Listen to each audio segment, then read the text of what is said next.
नहीं होता कि वो उसको इतनी जल्दी बचा पाएगा। तभी डियाब्लो अपने मैजिक का यूज करता है एरिया बाइंड, जिसकी वजह से उसके पास से काफी सारी चेन्स निकलती हैं जो कि घोड़ा गाड़ी को चारों तरफ से घेर लेती हैं और एक ही जगह पर रोक देती हैं। रिकी को भरोसा नहीं हो रहा होता कि वो अभी भी जिंदा है। वो खुशी के मारे डियाब्लो को गले लगा लेता है। वो डियाब्लो को छोड़ ही नहीं रहा होता, इसी वजह से वो काफी ज्यादा इरिटेट भी हो रहा होता है। पैलेडिन की नजर पूरी तरीके से जिमी पर ही होती है। वो सोच रहा होता है जिमी ने उस बच्चे को बचाने के लिए जो भी स्पेल का यूज किया था वो काफी ज्यादा पावरफुल स्पेल था और उसको बड़े बड़े मेज भी नहीं कर पाते हैं, लेकिन इतनी छोटी सी एज में इसके अंदर इतनी सारी पावर कैसे आई? ये पक्का कोई ना कोई प्रोडिजी है जो भी कई सालों में जन्म लेते हैं। ये बड़े होकर इतना ज्यादा पावरफुल मेज बनेगा कि मैं उसकी आंखों तक में देखने की हिम्मत नहीं जुटा पाऊंगा। जिमी उससे कहता है क्या तुम खड़े खड़े सो गए? चलो अब अंदर चलो। पैलेडिन कहता है अंदर कहाँ? जिमी कहता है क्या तुम भूल गए हम लोग जेनेट के यहाँ पर आए थे। वो लोग अंदर जाने लगते हैं। रिकी उनके आगे आगे उछल रहा होता है। मुझे अच्छा लगा कि तुम यहाँ पर घूमने आए हो, मैं तुम्हें ये पूरी जगह में घुमा दूंगा। वो आसपास दिखाते हुए कहता है ये हमारा ऑर्फनेज है जहाँ पर मेरे जैसे काफी सारे बच्चे रहते हैं। तभी वहाँ पर एक सिस्टर रिकी को बुलाती है। रिकी आखिर तुम अभी तक कहाँ थे और तुम्हारे साथ ये दोनों लोग कौन हैं? रिकी बताता है इन दोनों ने बस अभी अभी मेरी जान बचाई, अगर ये ना होते तो मैं घोड़ों के नीचे कुचल जाता। सिस्टर उसको थैंक्स बोलती है, अगर तुम लोग ना होते तो पता नहीं हमारे बच्चों के साथ क्या हो जाता। पैलेडिन कहता है नहीं नहीं, इसमें शुक्रिया कहने वाली कोई भी बात नहीं है, मैं बस वही काम कर रहा हूँ जो कि पियरो को कोई भी सर्वेंट करेगा। पियरो का नाम सुनकर वो सिस्टर बहुत ज्यादा चौंक जाती है। पैलेडिन कहता है और वैसे भी मैंने ज्यादा कुछ नहीं किया, पूरा काम बस और बस इसी लड़के ने किया। वो जिमी की ओर इशारा कर रहा होता है। सिस्टर कहती है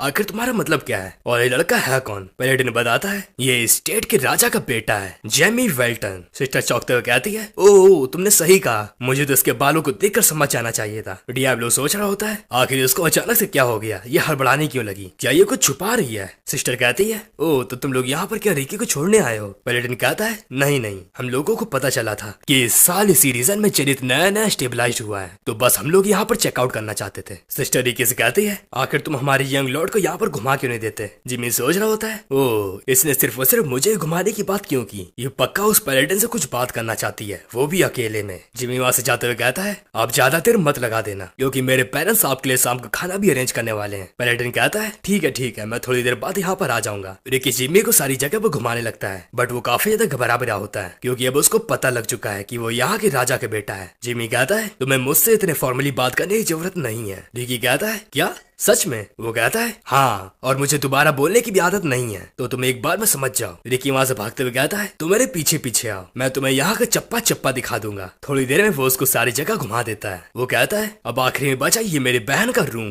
वो अपनी बहन को अंदर से बुलाता है और कहता है एना ये देखो मेरे नए दोस्त को। उसकी बहन रूम से बाहर आ जाती है और जिमी को हेलो बोलने लगती है, लेकिन जिमी जैसे उसकी बहन को देखता है वो काफी ज्यादा चौंक जाता है। रिकी कहता है क्या हुआ? डियाब्लो सोच रहा होता है ये लड़की तो बचपन से ही डिवाइन शक्तियों के साथ पैदा हुई है, इसकी बॉडी के आसपास सिर्फ और सिर्फ ऑरा ही दिख रहा है और इसके पास सबसे ज्यादा डिवाइन पावर अपनी आंखों के पास। इन लोगों को गॉड के द्वारा चुना जाता है और बचपन से इनके पास ऐसी डिवाइन पावर्स होती हैं जो कि स्पेशली इनके एक ही बॉडी पार्ट में स्टोर होती हैं। ये जो लड़की है एना ये अंधी नहीं है, बस हम लोगों को इसकी डिवाइन पावर का अवेकन करने की जरूरत है और एक बार अगर किसी ने ऐसा कुछ कर दिया तो उसको सब कुछ दिखने लगेगा और सब कुछ से मेरा मतलब है सिर्फ वो ही नहीं जो हम लोग देख पाते हैं, ये वो चीज भी देख पाएगी जो हम लोग अपनी आम आंखों से नहीं देख पाते, जैसे इनविजिबल पावर्स को और गॉड को। वो टेंस होते हुए कहता है इसका बहुत ज्यादा चांस है कि वो फ्यूचर में एक डिवाइन एडवर्सरी बनेगी और मेरी नाक में दम कर देगी। शायद मुझे इससे अभी के अभी पीछा छुटा देना चाहिए। नहीं, जेनिथ के हाई रैंकिंग प्रीस्ट को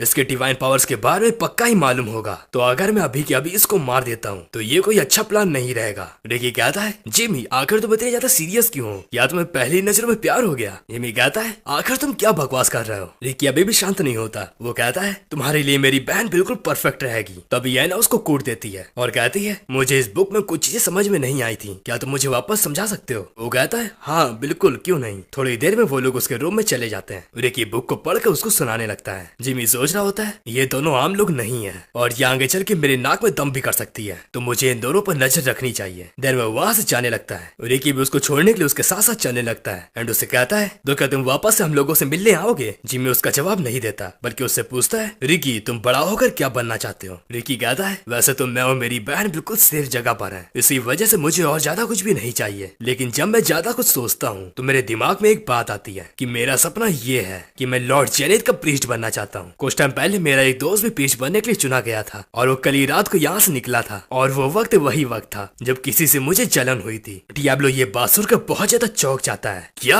यहाँ पर कोई चूज किया गया है और वो हेडक्वार्टर्स के लिए भी निकल चुका है? एक सेकंड, सबसे पहले यहाँ पर ऑर्डर ऑफ जेनिथ स्टेबलाइज हुआ, फिर उसके बाद यहाँ पर ह्यूमन ट्रैफिकिंग चालू हो गई। यहाँ पर रेबल ग्रुप भी आया और अब कुछ लोगों को यहाँ पर चूज किया जा रहा है। इन सब चीजों में कुछ ना कुछ कनेक्शन तो है।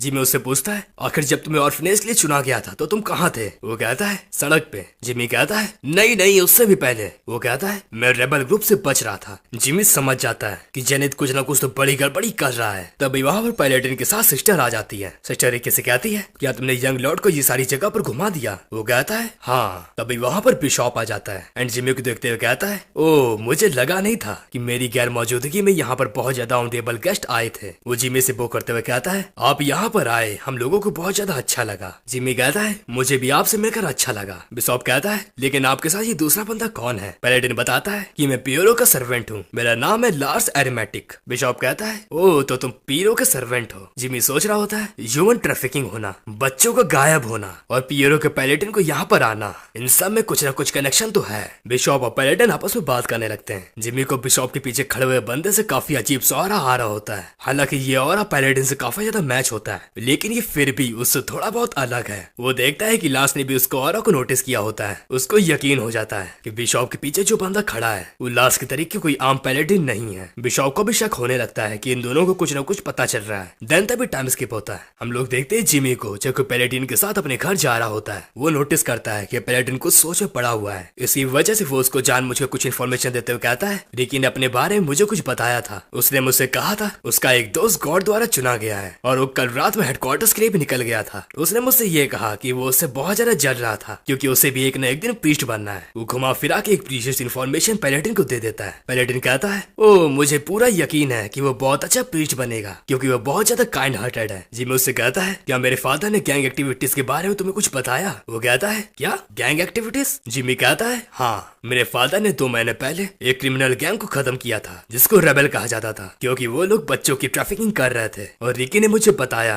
कि वो ऑर्फनेज से सिलेक्ट होने से पहले रेबल के साथ ही रहता था। पैलेटिन उसकी बात सुनकर चौंक जाता है एंड कहता है, क्या रिकी उस गैंग का हिस्सा था? तभी जिमी उसको एक और क्लू देता है। अभी इस टाइम फेथ ऑफ जेनिथ काफी सारे चैरिटी वर्क कर रहा है। पैलेटिन उसकी बातों को मतलब समझ जाता है। वो सोच रहा होता है, मैं कितना ज्यादा बेवकूफ था। फेथ इन जेनिथ अभी से पहले किसी भी तरीके की चैरिटी वर्क में शामिल नहीं हुआ। इसका मतलब तो सिर्फ और सिर्फ यही होता है कि वो ऑर्फनेज इस वजह से चला रहा है ताकि वो वहाँ पर स्पेसिमन के रूप में बच्चों को गायब कर सके और उनके ऊपर एक्सपेरिमेंट्स कर सके। देन तभी सीन चेंज होता है। हम लोग देखते हैं पैलेटिन आर्गनस को ये सब बातें बता रहा होता है। आर्गनस कहता है, मैंने तो उनको यहाँ पर स्टेबलाइज करने की परमिशन इस वजह से दी क्योंकि उनका लोगों में अच्छा इन्फ्लुएंस था। लार्स कहता है, और हाँ एक और बात, जब बिशॉप वहाँ पर मुझसे मिलने आए थे तब मैंने उसके पीछे एक पैलेटिन भी देखा था जिसको सेंस करने में ऐसा लग रहा था कि वो आम पैलेटिन नहीं है क्योंकि उसके अंदर डिवाइन पावर तो थी, लेकिन ये अंदाजा लगाना बिल्कुल मुश्किल था कि उसकी डिवाइन पावर कौन से गॉड से आई है। और इसी वजह से मुझे एक चीज की बहुत ज्यादा घबराहट हो रही है। आर्गनस कहता है, क्या तुम्हारा मतलब काइमेरा से है? तुम्हारा मतलब ये है कि वो इंसान एक काइमेरा था जिसको डिवाइन पावर के यूज से बनाया गया था? अगर ऐसी बात है तो मैं शांति से नहीं बैठ सकता, मैं वहाँ पर इन्वेस्टिगेशन के लिए अपने नाइट्स को भेजूंगा। लार्स कहता है, हम लोग सिर्फ और सिर्फ शक की वजह से वहाँ पर ये सब नहीं कर सकते, मैं एक पुख्ता सबूत लाऊंगा। आर्गनस कहता है, लेकिन अगर तुम अकेले ये सब कुछ करोगे तो तुम्हारे लिए बहुत ज्यादा खतरनाक हो सकता है। लार्स कहता है, मेरे रास्ते में जो भी कुछ आएगा मैं उसका सामना करने के लिए तैयार हूँ। आर्गनस अपने हाथ से इशारा करते हुए कहता है, अगर ऐसी बात है तो अपने साथ तुम इन तीनों को ले जाओ। तभी उसके पीछे अचानक से 3 बंदे आ जाते हैं जिनको देखकर पैलेटिन चौंक जाता है क्योंकि अभी तक उसको पता भी नहीं था कि ये लोग वहीं पर ही थे। आर्गनस कहता है, ये 3 बहुत ज्यादा पावरफुल नाइट्स हैं जिनको लड़ाई की सारी आर्ट्स आती हैं। पैलेटिन उनको देखकर समझ जाता है कि वो लोग आम लोग नहीं है, वो लोग है असैसिन नाइट्स। देन तभी सीन चेंज होता है।